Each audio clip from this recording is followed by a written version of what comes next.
12 roulottes ont été perdues suite à un incendie majeur au camping Maple View à Clarence-Rockland le mardi 19 mai. Les pompiers ont été appelés au camping sur la rue Landry vers 17h30. Cet incendie a pris environ 60 pompiers, incluant l'assistance d'Ottawa et la Nation, pour contrôler le feu. Sur TVC 22, le chef pompier du service d'incendie de Clarence-Rockland, Martin Rousseau, nous explique certains détails de cet incendie et nous partage des messages de prévention afin d'éviter des accidents pareils dans le futur. Alors, on a reçu un appel à 17h20 déclarant qu'il y avait un véhicule en feu sur la rue Landry et Baseline. En allant sur les lieux, l'urgence a été augmentée à un feu avec une structure qui était adjacente. Le chef adjoint est arrivé sur les lieux pour voir que c'était pas vraiment un véhicule, mais c'était vraiment une roulotte. Alors, à ce moment-là, les choses ont changé au niveau de la dotation. Qu'est-ce qu'on voit? C'est que sur les lieux, il y avait déjà plusieurs roulottes en feu. Si on se rappelle, cette journée-là, c'est une journée très humide, mais avec des grands vents qui venaient sur ce moment-là du sud-ouest qui ont poussé les flammes rapidement à l'intérieur de ça. Il y avait plusieurs tanks de propane, des 20 livres, des 100 livres, et sur les lieux, plusieurs de ces tanks de propane-là ils ont malheureusement explosé et qui ont contribué à la charge calorifique de la journée. Alors, les choses sont propagées très rapidement. Toutes les roulottes alentour de ça ont des structures auxiliaires. Vous pouvez penser à des petites sheds de jardin, vous pouvez penser à des structures combustibles qui sont très rapprochées des roulottes et aussi des terrains. Il n'y a pas une grande échelle entre chaque roulotte, alors la propagation de la flamme est là. Un autre élément, si vous regardez le site, où est-ce que l'eau, la gestion d'emmener l'eau sur le terrain, il y a une grande distance de la rue Landry jusqu'au site de l'incendie, on parle d'environ 800-900 mètres. Là. Alors, la gestion de l'eau est toujours une problématique. Plus qu'elle est loin de la route pour être capable d'emmener l'eau sur le site, plus que les attaques au niveau de l'incendie, faut les gérer différemment. C'est pas comme quand on est connecté sur un système de bonne fontaine municipale, où est-ce qu'on peut avoir plusieurs véhicules connectés en même temps. Alors, c'est des éléments à laquelle que les tactiques au sol doivent s'adapter. Les vents changeants aussi. Sur le site, c'est le genre de feu qui crée son propre microclimat. Alors, les vents et avec la charge calorifique, vous pouvez voir que le feu se propage différemment. Alors, les équipes au sol doivent rapidement se repositionner. Puis quand vous regardez le site, c'est un grand site, là. C'est pas nécessairement facile de redéployer les équipes rapidement. Alors, c'est des éléments à laquelle, puis on vient encore aux bouteilles de propane qui explosent.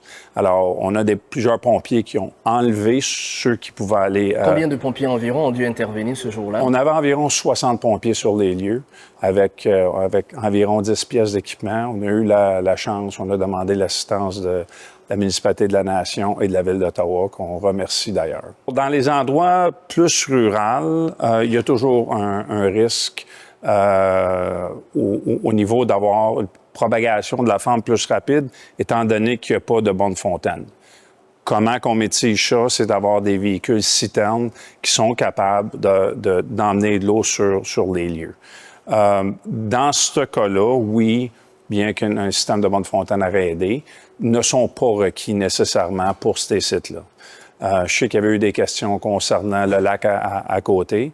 Malheureusement, la proximité du lac vis-à-vis le feu en tant que tel, c'était pas possible qu'on aurait pu puiser l'eau là, au-delà que la distance aussi de la route avec un véhicule citerne n'aurait pas nécessairement aidé dans cette situation-là. L'enquête fait son cours en ce moment.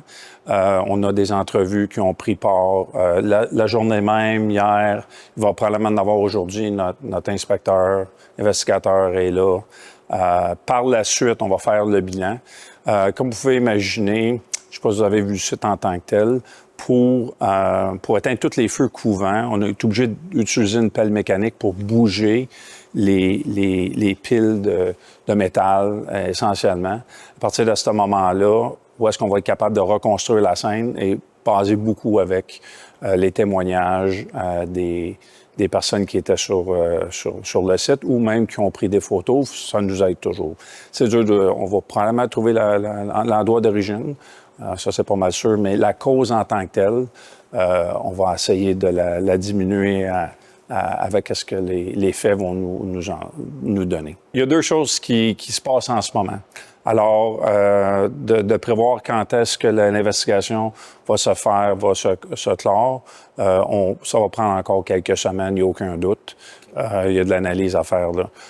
Mais en parallèle, on est déjà à émettre des messages de prévention d'incendie. Et d'ailleurs, je vais prendre ce moment-là. On est dans l'ouverture de la nouvelle saison de camping. Je voudrais prendre quelques secondes pour les auditeurs téléspectateurs de s'assurer que les feux à ciel ouvert, toujours sous supervision, ayez avec vous une méthode pour les éteindre et contrôler. De s'assurer qu'à proximité, qu'il n'y a pas d'autres matières combustibles, il faut toujours que ce soit sur une surface à laquelle non combustible. De la terre, du sable, bien entouré, puis majorité du temps d'avoir une grille par-dessus.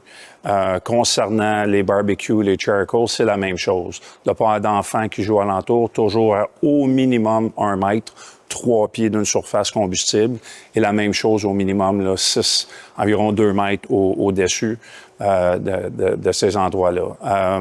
Quand que ça vient à l'utilisation des scies à chaîne, des matières qui peut-être peuvent créer des étincelles, de toujours s'assurer qu'on est sous contrôle, de ne pas laisser ces choses-là laissées à l'encontre. C'est des choses qui semblent naturellement